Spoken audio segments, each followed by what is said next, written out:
بسم اللہ الرحمن الرحیم والصلاة والسلام علی رسولہ الکریم وعلی آلہ وصحبہ اجمعین۔ 17 رمضان المبارک شب جمعہ تھی اور زمانہ تھا حضرت علی رضی اللہ تعالی عنہ۔ آپ کی خلافت کو 5 سال کے قریب ہونے والے تھے، 4 سال 9 ماہ ہے۔ تو آپ گھر سے نکلے تو آپ نماز کے لیے اٹھاتے تھے لوگوں کو، الصلاۃ الصلاۃ الصلاۃ۔ جب مسجد کے دروازے میں داخل ہوئے تو وہاں خارجی عبد الرحمن بن ملجم چھپا ہوا تھا، اس نے آپ پر سیدھا وار کیا جو ایسے پیشانی کو چیرتا ہوا سر میں اتر گیا اور آپ کی داڑھی خون سے بھر گئی۔ تو میں قربان جاؤں اہل بیت کے اخلاق۔ لوگوں نے جب اسے پکڑ لیا تو آپ نے فرمایا کہ احسنوا نزلہ، یہ مہمان ہے، اس کا اچھی طرح اکرام کرو، اور اکرموا نزلہ واحسنوا مثواہ، کہ اس کا اکرام کرو، اسے اچھا کھانا کھلاؤ اور اس کو اچھا بستر دو نرم، اور میں زندہ رہا تو میں خود فیصلہ کروں گا کہ میں نے اسے چھوڑنا ہے، معاف کرنا ہے یا قتل کرنا ہے، اور اگر میں شہید ہو گیا تو میرے بعد تمہیں اجازت ہے، چاہو تو معاف کر دو تو اچھی بات ہے، ساتھ یہ بھی فرمائے، اور چاہو تو قتل کرو۔ پھر قتل اس طرح نہ کرنا کہ اس کے ناک کاٹو، کان کاٹو، زبان کاٹو، ہاتھ کاٹو، پاؤں۔ اقتلوہ قتلتی، جیسے اس نے مجھے قتل کیا، میرے سر پہ تلوار ماری، تم بھی ایک تلوار مار کے اس کا کام تمام کر دینا۔ یہ اس کے بارے میں وصیت ہو رہی ہے جو جان لے گیا۔ حضرت زینب رضی اللہ تعالیٰ عنہ علیہ السلام، ان کو اپنے والد کے علم سے فصاحت ملی، جو فصاحت میں ان کا کوئی ثانی نہیں ہے، جتنی کو مشہور خواتین سامنے آئی ہیں یا پڑھی ہیں۔ حضرت زینب رضی اللہ عنہ علیہ السلام جیسا کوئی خطابت میں نہیں تھا عورتوں میں۔ تو وہ روتی ہوئی آئیں تو وہ امیر المومنین، ہائے امیر المومنین، تو وہ کم بخت کہنے لگا میں نے امیر المومنین کو نہیں مارا، میں نے علی کو مارا ہے۔ پھر وہ تسلی کے لیے اپنے باپ کو تسلی دینے لگیں تو پھر وہ بولا جتنی مرضی تسلیاں دے لو یہ نہیں بچے گا، اس تلوار کو 1 مہینہ میں نے زہر میں ڈبو کے رکھا ہے، اس کا ایک ہی وار سارے جسم میں زہر کو پھیلا دیتا ہے۔ یہ سب کچھ سننے کے بعد حضرت علی فرماتے ہیں احسنوا نزلہ واکرموا مثواہ، کہ اس کی مہمان نوازی اچھی طرح کرو اور اس کی رہائش کے لیے اچھا انتظام کرو، اچھا بستر بچھاؤ۔ آپ اندازہ لگائیں کہ کہاں تک اخلاق پہنچے ہوئے ہیں۔ ہم اختلاف رائے کرتے ہیں تو ایک دوسرے کو گالیاں دینے لگ جاتے ہیں، اور یہاں یہ ہو رہا ہے کہ وہ قاتل ہے اور آپ اس کے لیے فرما رہے ہیں اکرام کرو، کھانا کھلاؤ، پانی پلاؤ۔ میں زندہ رہا تو دیکھ لوں گا کیا کرنا ہے، میں شہید ہو گیا تو میری پہلی گزارش ہے کہ اسے معاف کر دینا، اور دوسری یہ ہے کہ مارنا ہو تو پھر بس ایک وار سے اس کی گردن اڑا دینا۔ یہ میں نے آپ کی وفات کا، شہادت کا واقعہ پہلے سنایا۔ اب اس میں کچھ اختلاف ہے تاریخی، جو گلدستہ اہل بیت ہم نے اللہ کے فضل سے کوشش کر کے تیار کی، اس میں 17 رمضان جمعہ کی صبح آپ کو سر میں زخم لگا، اور 2 دن کے بعد یعنی ہفتہ اور اتوار آپ شدت زخم کتاب نہ لاتے ہوئے آپ نے اتوار کی رات کو جام شہادت نوش کیا، اور پھر پیر کے دن آپ کی تدفین ہوئی، اور آپ کا جنازہ حضرت امام حسن رضی اللہ تعالیٰ عنہ نے پڑھایا، اور آپ کو وہیں دارالامیر المومنین میں دفن کیا گیا۔ یہ تو مختصر آپ کی شہادت کا قصہ ہے۔ یہ سازش کیسے بنی؟ جنگ نہروان ہوئی خارجیوں کے ساتھ آپ کی، تو 3 خارجی، ایک یہ عبد الرحمن بن عوف، ایک مبرک بن عبداللہ التمیمی، اور ایک عامر بن بکر التمیمی، یہ 3 اکٹھے ہوئے کہ نہروان میں جو ہمارے ساتھی قتل ہوئے ان کے بعد تو زندگی کا کوئی مزہ ہی نہیں ہے، اور یہ سارا فساد جو پھیلا ہوا ہے کیوں نہ اس کا کوئی تدارک کریں۔ تو ایک نے ابن ملجم نے کہا میں علی کو قتل کروں گا، مبرک بن عبداللہ نے کہا میں معاویہ کو قتل کروں گا، اور عمرو بن بکر نے کہا کہ میں عامر بن عاص کو قتل کروں گا، رضی اللہ تعالیٰ عنہم ورضوا عنہ۔ تو باقی 2 کی زندگی لکھی ہوئی تھی، ایک ہی رات سب نے طے کی تھی، 17 رمضان کی صبح۔ تو اس دن عمر بن عاص رضی اللہ تعالیٰ عنہ بیمار تھے، نماز پڑھانے نہیں آئے، تو ان کی جگہ جو آئے وہ مارے گئے، اور معاویہ رضی اللہ تعالیٰ عنہ پر اس نے وار کیا، تو آپ تھوڑا سا اپنی بیداری میں تھے، دائیں بائیں دیکھتے ہوئے، تو آپ نے اس کے وار کو خطا کر دیا، لیکن کمر مبارک پر تلوار کا زخم لگا، چونکہ تلوار تینوں کی تلواریں زہر آلود تھیں، تو ان کو زخم تو بہت بڑا لگا، لیکن آہستہ آہستہ اللہ تعالیٰ نے ان کو شفا دے دی اور وہ محفوظ ہوئے۔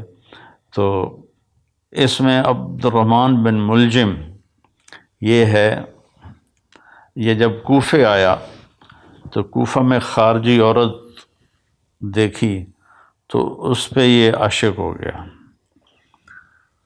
اس سے کہا مجھ سے شادی کرو۔ اس نے کہا میری ایک شرط ہے کہ علی کو قتل کرو۔ وہ کہنے لگا میں تو آیا ہی اس کام سے ہوں، لیکن تو پہلے مجھ سے شادی کر لے۔ تو اس نے اس سے شادی کر لی، اور اس کے بعد وہ اپنی اسکیم بناتا رہا۔ حضرت علی رضی اللہ تعالیٰ عنہ کو ان کے ساتھیوں نے کہا یا رسول اللہ کہ یا امیر المومنین، عبد الرحمن بن ملجم آیا ہوا ہے کہ اس کی نیت اچھی نہیں لگتی، تو اجازت ہو تو ہم آپ کا پہرا دیں، آپ اس کو پکڑ لیں۔ آپ نے کہا پہرا تو آسمان والا دیتا ہے، حفاظت وہ کرتا ہے، اور اگر تم اسے پکڑ لو تو میں شہادت کیسے پاؤں گا؟ وہ بہت تنگ ہو گئے تھے اپنے ساتھیوں کی بے وفائیوں سے، اور اپنی داڑھی کو یوں پکڑ کے نا کہتے ارے تو کب رنگین ہوگی۔ اس کے پیچھے ایک واقعہ ہے کہ آپ بیمار ہوئے بہت زیادہ، تو اللہ کے نبی پوچھنے آئے تو انہوں نے عرض کی یا رسول اللہ مجھے لگتا ہے میرا آخری وقت آ گیا ہے۔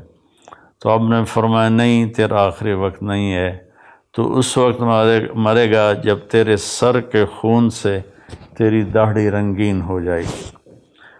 تو ہوئی بھی ایسے، اس نے یہاں تلوار ماری جس نے ماتھے کو بھی پھاڑ دیا اور یہاں تک کھوپڑی کو بھی پھاڑ دیا، تو سارا خون آیا اور داڑھی پہ لگ گیا۔ تو اتنا تنگ ہو گئے تھے زندگی کے آخری ایام میں اپنے ساتھیوں سے کہ بے وفا غدار بہت زیادہ ہو گئے تھے، اور تو آپ نے اپنی داڑھی مبارک کو یوں پکڑتے تھے، پھر کہتے متا تخزب، ارے تو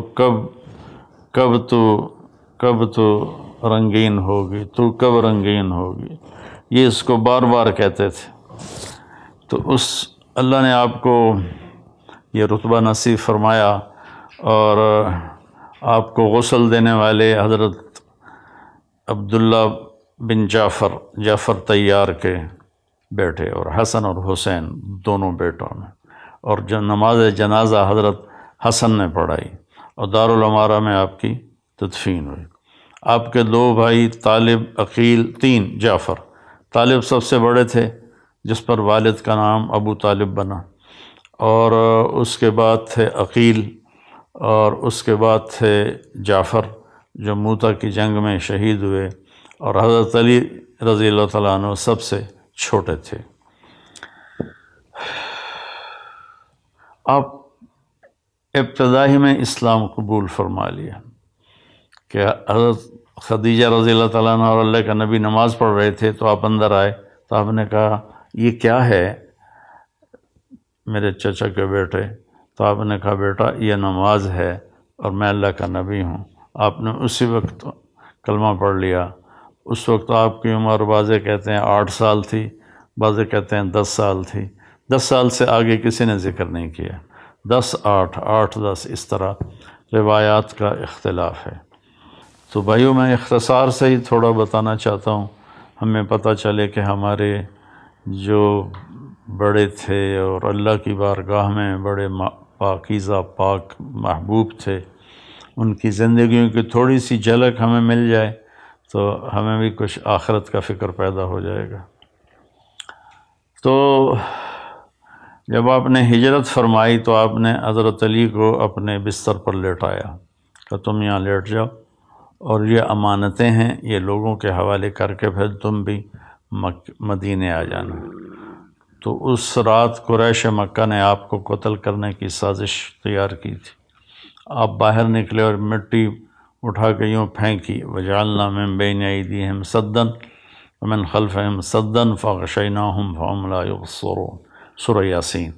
ہم نے آگے بھی دیوار بنا دی، پیچھے بھی دیوار بنا دی، اور ان کو ہم نے اندھا کر دیا، وہ دیکھنے کے قابل نہ رہے اور آپ نکل گئے۔ تو شیطان نے نعرہ لگایا کہ تمہارا آدمی نکل گیا۔ تو انہوں نے ایسے گھر میں نظر دوڑائی تو صحن میں آپ سر پہ چادر اوڑھ کے لیٹے ہوئے تھے۔ ستمبر کا مہینہ تھا، گرمی ہوتی ہے، لیکن اپنے چہرے کو چھپانے کے لیے آپ نے اپنے اوپر چادر اوڑھی ہوئی تھی۔ اور صبح جب ہوئی اور آپ اٹھے تو قریش مکہ نے آپ کو پکڑ لیا اور مارنا شروع کیا کہ کدھر ہے محمد؟ آپ نے فرمایا میں تو تمہارے سامنے یہاں لیٹا ہوں، مجھے کیا پتا کدھر ہے؟ پھر انہوں نے ان کو حرم کے ایک ستون کے ساتھ باندھ دیا، پھر کچھ دیر بعد چھوڑ دیا۔ 3 دن میں آپ نے امانتیں واپس کیں، اور اس کے بعد آپ چھپتے چھپاتے جب مسجد قباء پہنچے، جہاں قباء کی وادی ہے، تو آپ کے پاؤں مبارک بالکل تر بتر ہو گئے تھے خون سے، کنکریاں چب چب، جوتا بھی نہیں تھا پاؤں میں، کنکریاں چب چب کے 7 راتوں اور 7 دن کا سفر ہے۔ تو آپ کے پاؤں کے زخم بہت تکلیف دینے لگے۔ تو جب آپ قباء پہنچے تو اللہ کے نبی نے فرمایا علی کو بلاؤ، کہا جی وہ تو چل ہی نہیں سکتے اب۔ پھر آپ خود تشریف لے گئے، ان کے پاؤں کو دیکھا تو آپ رونے لگے۔ پھر آپ نے ایسے اپنا لعاب نکالا اور یوں کر کے لگایا ایک پاؤں پر، اور پھر لعاب دوسرے پاؤں پر، تو ایک دم سارے زخم ٹھیک ہو گئے اور آپ اللہ کے فضل سے شفا یاب ہو گئے۔ جنگ بدر میں آپ نے کیا کیا کہ جب دشمن آمنے سامنے ہوئے تو عتبہ بن ربیعہ اور شیبہ بن ربیعہ اور ولید بن عتبہ، ایک ہی گھر کے 3 آدمی، عتبہ اور شیبہ دونوں بھائی، اور ولید عتبہ کا بیٹا اور عتبہ ربیعہ کا بیٹا، یہ نکلے جنگ میں کہ آیا ہے کوئی ہمارے مقابلے میں۔ تو اللہ کے نبی نے عوف رضی اللہ تعالیٰ عنہ اور معوذ رضی اللہ تعالیٰ عنہ اور حضرت عبداللہ بن رواحہ رضی اللہ تعالیٰ عنہ، ان تینوں کو بھیجا کہ آپ جاؤ اور ان کا مقابلہ کرو۔ جب یہ تینوں آئے تو انہوں نے پوچھا کون لوگ ہو؟ کہا ہم مدینہ والے ہیں۔ کب چلے جاؤ، ہمیں تمہاری ضرورت نہیں ہے۔ پھر کہا یا محمد اخرج الینا اکفاءنا، ہمارے قریشی ہماری طرف بھیجو، ہمارے قبیلے والے ہماری طرف بھیجو۔ اتنا ان پہ نشہ چڑھا ہوا تھا اپنی فتح کا۔ تو آپ نے فرمایا یا حمزہ قم، یا شیبہ قم، یا علی قم، کیونکہ علی چھوٹے تھے نا، حمزہ بھی چچا تھے، شیبہ بھی چچا تھے۔ تو آپ نے کہا قوموا لدینکم. تو یہ تینوں حضرات پیدل چلتے ہوئے آئے. تو عتبہ نے پوچھا کون ہو؟ آپ نے کہا میں حمزہ ہوں بن عبد المطلب. کہا تم کون ہو؟ کہا میں شیبہ بن حارث. تم کون ہو؟ کہا میں علی بن ابی طالب. کہنے اب مقابلہ ٹھیک ہے. تو تینوں نے ایک دوسرے پر وار کیے. تو پہلے ہی وار میں حضرت علی نے ولید کو قتل کر دیا، حضرت حمزہ نے عتبہ کو قتل کر دیا. تو حضرت شیبہ ذرا عمر میں بڑے تھے تو ان کی ٹانگ کاٹ دی اس نے. شیبہ بن ربیعہ، شیبہ نہیں عبید، میں غلط کہہ رہا ہوں، عبید بن حارث. تو شیبہ تو دوسری طرف سے کافر، حمزہ، عبید، علی. ادھر عتبہ، شیبہ، یہ بن ربیعہ اور ولید بن عتبہ. تو شیبہ نے حضرت عبید کی ٹانگ کاٹ دی تو گر پڑے. تو دونوں نے اس کا بھی کام تمام کر دیا اور ان کو اٹھا کر لائے. تو آپ کے قدموں میں پڑھ کر کہنے لگے یا رسول اللہ میں شہید ہوں. آپ نے کہا بلا ونا علیک شاہد، بے شک تم شہید ہو اور میں اس پہ گواہ ہوں. تو جنگ بدر میں آپ کی شجاعت سب کے سامنے ہے. پھر غزوہ احد میں جب شکست ہو گئی تو کفار نے اللہ کے نبی کے اوپر اپنا فوکس کیا حملہ. تو چند صحابہ نے آپ کو گھیرے میں لے لیا. یہ چند صحابہ تھے ابو بکر، عمر، علی، سعد بن عبادہ، عبادہ بن صامت، اسد بن زرارہ، ابو دجانہ، طلحہ بن عبید اللہ اور حارثہ بن نعمان. 10 تھے، میں نے 9 نام آپ کو بتا دیے. انہوں نے آپ کو گھیرے میں لے لیا. ہاں سعد بن ابی وقاص 10 میں تھے، سعد بن ابی وقاص. تو آپ کو گھیرے میں لے لیا اور ہر آنے والے تیر کو روک رہے تھے، نیزے کے وار سب روک رہے تھے. تو عتبہ بن ابی وقاص یہ حضرت سعد بن ابی وقاص کا بھائی تھا. اس نے ایک پتھر اٹھایا اور صحابہ کی نظریں تھیں تیر، تلوار اور نیزے پر.